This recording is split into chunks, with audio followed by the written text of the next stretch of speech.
there, welcome back to the channel, Loving Life on Less. My name is Liz, my husband's name is David, and today's video is something a little bit different. You may have gathered from some of our previous videos that we like to take a step back in time and look at how people survived and thrived in really difficult circumstances. This video is a collection of little stories and anecdotes and witticisms that we've read or been told or listened to that we thought was a little bit interesting, a little bit fun, a little bit frugal, and in many ways quite revealing. In 2001, a book was published by Norm Franz called Money and Wealth in the New Millennium. And it has a little saying in it which has really rang true historically throughout time. And what he went on to say is, gold is the money of kings, silver the money of gentlemen, barter is the money of peasants, but debt is the money of slaves. And it's very true how many people, when they are in debt, do feel trapped in debt until it's paid for. But also the love and the pursuit of money to all costs could also see you as being a slave to money. We all know that being frugal is sometimes seen as a negative word. People expect you to be tight, thrifty, or living a low standard. This is entirely wrong about the word frugal.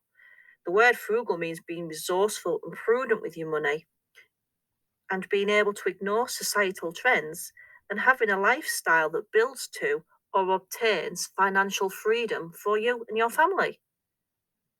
In one of our previous videos, a gentleman had put in the comments underneath that urine was very valuable in the tanning industry as it was collected for softening leather during the tanning process. And when we researched this a little bit on the internet, we found that the Romans incredibly valued urine for softening leather. However, of course, wherever anything's valued, there has to be a price put on it so the state can make a profit. The tanners would be taxed for using urine. Even though it's a free and very available resource, they were taxed for using it. And that's where the term, if you've ever heard it, taking the pee, I won't use the more vulgar expression, comes from. Basically, taking advantage of somebody, taking the pee. And talking of other money terminologies, you've also got the Yorkshire term. I think it's Yorkshire, but it could be sort of broad English. Where there's muck, there's brass. And basically, wherever there's a dirty job to be done and nobody else wants to do it, you can be paid well for doing it. And then we have the term old money. And old money means coming from inherited wealth, usually of 100 years or more. New money is recently obtained wealth and is seen as being rarely passed on generationally. Another interesting term is the word shoddy.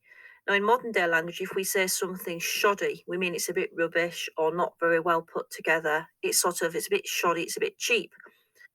And it comes from the term used for a very cheap textile that was made of old clothes hundreds of years ago.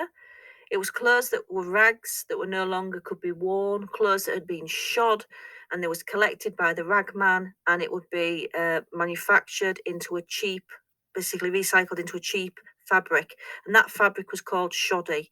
And the word shoddy has certainly stood the test of time for describing poor quality.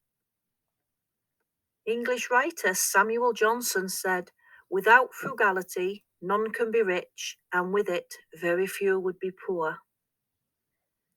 Which, of course, basically means if you aren't willing to look after your money, you're not going to be able to keep it for very long. And the President of the United States, Calvin Coolidge, said, "There is no dignity quite so impressive, and no one independence quite so important as living within your means." Jeff Bezos, who is the original founder of Amazon, says, "Frugality drives innovation, just like other constraints do. One of the only ways to get out of a tight box is to invent your way out." And Ramit Sethi, or Sethi, I'm not quite sure of the pronunciation, really hits the nail on the head for me. He says, frugality, quite simply, is about choosing the things you love enough to spend extravagantly on, and then cutting costs mercilessly on the things you don't love. From Scottish author Samuel Smiles, frugality is the daughter of common sense, the sister of moderation, and the mother of freedom. And I think that's it encapsulates it quite well, that to live frugally eventually equates to freedom.